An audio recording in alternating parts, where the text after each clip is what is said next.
occupied Afghanistan for decades.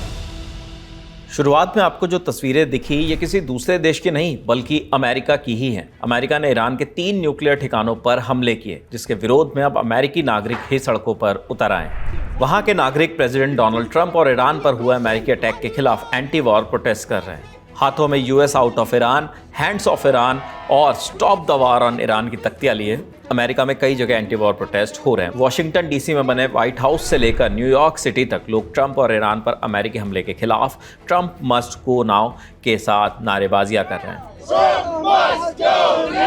In protest पर New York city police department ने कहा है कि वो ईरान में हो रहे घटनाक्रमों के संभावित प्रभाव पर नजर रखने के लिए शहर में और ज्यादा सुरक्षा बल तैनात कर रहे हैं। न्यूयॉर्क पुलिस ने एक्स पर एक पोस्ट में कहा कि अतिरिक्त पुलिस बल पूरे शहर में धार्मिक, सांस्कृतिक और राजनयिक स्थलों पर तैनात किए जाएंगे। पोस्ट में लिखा गया, हम ईरान में सामने आ रही स्थिति पर नजर रख रहे हैं। अत्यधिक सावधानी बरतते हुए हम न्यूयॉर्क सिटी भर में धार्मिक, सांस्कृतिक और राजनयिक स्थलों पर अतिरिक्त संसाधन तैनात कर रहे हैं और अपने संघीय भागीदारी के साथ समन्वय कर रहे हैं। हम न्यूयॉर्क सिटी पर निगरानी जारी रखेंगे। बता दें कि हमले के बाद 22 जून की सुबह ट्रंप ने खुद वीडियो पर जानकारी दी थी कि यूएस ने 3 ईरानी परमाणु ठिकानों को निशाना बनाया, फोर्डो, नतांज और इस्फहान। हमले के बाद ट्रंप ने सोशल मीडिया पर जानकारी दी थी कि महान B-2 पायलट अभी अभी मिजूरी में सुरक्षित रूप से उतरे हैं। शानदार काम के लिए आपका धन्यवाद। इसके बाद ट्रंप ने एक वीडियो भी शेयर किया जिसमें उन्होंने लिखा था, बताया जा रहा है कि परमाणु स्थलों को बहुत बड़ा नुकसान हुआ है।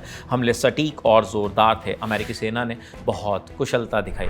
अमेरिका द्वारा ईरानी परमाणु सुविधाओं पर हमला करने के बाद ईरानी विदेश मंत्री अब्बास अराक्ची गंभीर परामर्श के लिए रूस पहुंचे हैं और वो राष्ट्रपति व्लादिमीर पुतिन के साथ बातचीत करेंगे। वीडियो रिकॉर्ड किए जाने तक जानकारी मिली है कि हमले के बाद इस्तांबुल में एक प्रेस कॉन्फ्रेंस को संबोधित करते हुए अराक्ची ने रूस को ईरान का दोस्त बताया था। उन्होंने प्रेस कॉन्फ्रेंस में आगे कहा था कि देश खुद का बचाव करने का अधिकार सुरक्षित रखता है क्योंकि अमेरिका ने डिप्लोमेसी माने कूटनीति के साथ धोखा किया है। वहीं इस हमले के बाद यूएन में एक आपात बैठक बुलाई गई जिसमें अमेरिका के इस कदम की दुनिया के कई देशों ने निंदा की है, जिनमें अमेरिका, चीन, नॉर्थ कोरिया जैसे कई देश शामिल हैं। इस हमले पर इंटरनेशनल एटॉमिक एनर्जी एजेंसी के director general Rafael Mariano Grossi ने यूएनएससी में बयान दिया है। उन्होंने कहा है, ईरान में पिछली रात की बमबारी और संघर्ष और भी गंभीर हो गए हैं। हमारे पास बातचीत और कूटनीति पर लौटने का एक अवसर है। यदि वो अवसर खत्म हो जाता है तो हिंसा और विनाश अकल्पनीय स्तर पर पहुंच सकते हैं। ईरान, इजरायल, मध्यम पूर्व को शांति की आवश्यकता है और कूटनीति के लिए एक रास्ता है।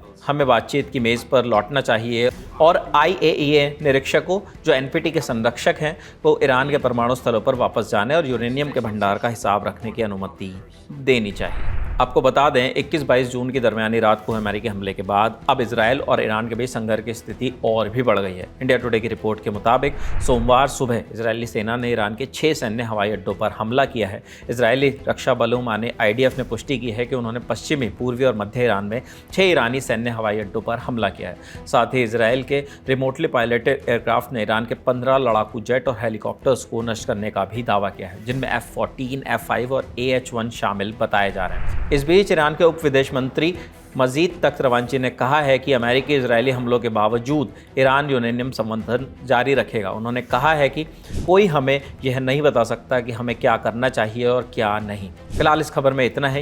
ईरान इजरायल से जुड़ी हर खबर हम आप तक लगातार लेकर आते रहेंगे, जिन्हें आप हमारे चैनल पर देख सकते हैं। इस खबर को लिखा हमारे साथी शिवानी ने। देखते रहिए द ललन टॉप। शुक्रिया।